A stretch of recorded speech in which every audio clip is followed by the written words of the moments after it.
घर खरीदना हर किसी का सपना ही होता है। सपना सच भी करना जरूरी है।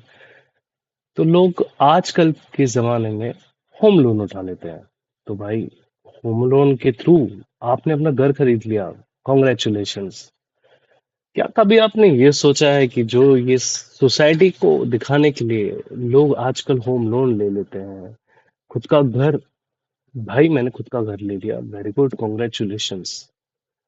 क्या आपने खुद का घर खरीदा? सच सच बताइए।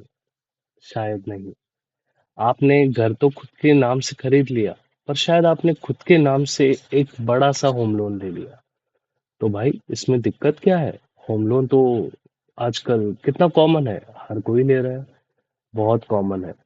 क्या आपने इस चीज को माइन्यूटली सोचा कि जिस होम लोन को आप ले रहे हैं उसे आप एक बार नहीं बल्कि दुगना चुकाते हैं? अगर आप माइन्यूटली चेक करें तो जिस होम लोन अमाउंट को आप लेते हैं, अगर उस होम लोन पीरियड को आप, ऑब्वियसली एक बेसिक एग्जांपल के तौर पे समझा देता हूँ। 20 लाख के लोन को अगर आप 20 साल तक चुकाते हैं, तकरीबन 15 से 20 हजार की किस्त, तो वो आप 20 लाख नहीं, बदले में 40 लाख की या 40 लाख से ज्यादा ही रकम चुकाते हैं। तो इसमें बुरा ही क्या है? मेरा मानना है घर तो हर किसी को लेना चाहिए, पर क्या आप इससे समझदारी और किसी अलग वे से भी आप ले सकते हैं? जी जरूर।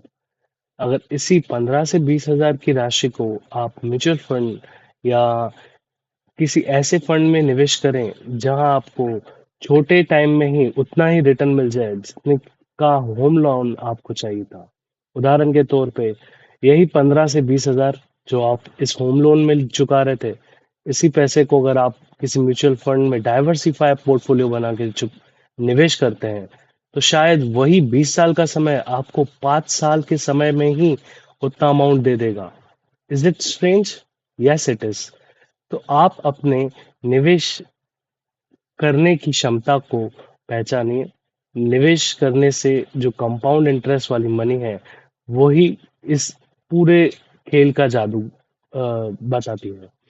अगर आपने वही 15 से 20 हजार किसी डाइवर्सिफाइड पोर्टफोलियो में निवेश किया, जैसे कि Nifty 50, mid cap, small cap, multiflex cap, बहुत सारे ऐसे फंड्स हैं जिनमें आप उन पैसों को निवेश करके हर महीने में शायद 5 साल के भीतर ही इस जो लोन अमाउंट, एग्जाम्पल के तौर पे जैसे मैंने लिया 20 लाख का, बना सकते हैं।